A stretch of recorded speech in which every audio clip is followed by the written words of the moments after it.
يا صباح الفل والجمال والسعادة والرضا. أنا مش هطول في الفيديو ده، بس في حاجة أنا بقالي كام يوم عاوز أتكلم فيها، وفي نفس الوقت كنت متردد بصراحة. وعاوز الشجاعة اللي أنا أتكلم في القصة دي. ف يعني إيه اللي أنا أكون جاي من الجمارك وجايب معايا، قصدي جاي من بره وداخل الجمارك المصرية مطار القاهرة مثلا، وجايب من بره معايا موبايل، او مراتي معايا لابسه ذهب، تقول لي تدفع 14% ضريبه و10% جمرك. يعني ايه؟ دي حاجه انا نفسي اعرفها، وبجد نفسي حد من المسؤولين يرد عليا في القصه دي. يعني ايه ان انا اكون يا راجل شقيان وتعبان ومسافر بره وبشتغل، واخد مراتي واخد ولادي معايا وشقيان والكلام ده كله، واجي نازل بلدي الاقي مراتي لابسه دهب مثلا، وانا جايب موبايل مثلا وهي شايله موبايل. كل حاجه من الحاجات دي هتدفع عليها 24%.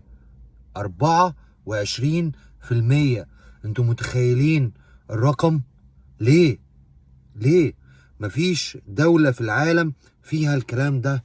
مفيش دولة في العالم بتفرض ضرائب بالطريقة دي.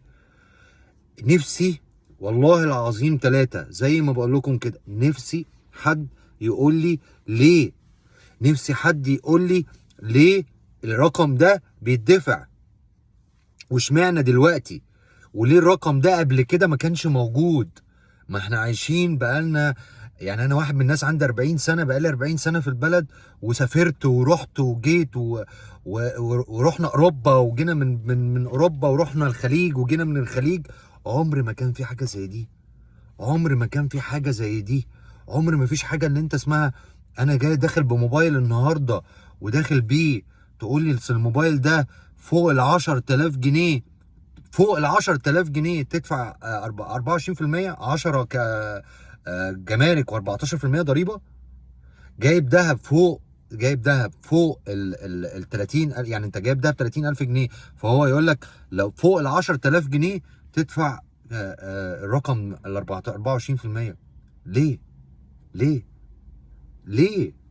والراجل، الناس اللي شقيانه بره، يعني سيبنا مثلا من واحد رايح سياحه وراجع، وده اصلا المفروض، ما ده برضو يعني، هو رايح الراجل، الحاجه دي مش موجوده في البلد لانها برقم غالي، فبيروح يجيبها من بره. يعني مثال، موبايل مثلا زي الايفون 14 ده، الموبايل ده عشان تجيبه من هنا من مصر بحاجه و60 الف جنيه، انت تروح تجيبه من بره ب 6000 درهم ولا ريال ولا.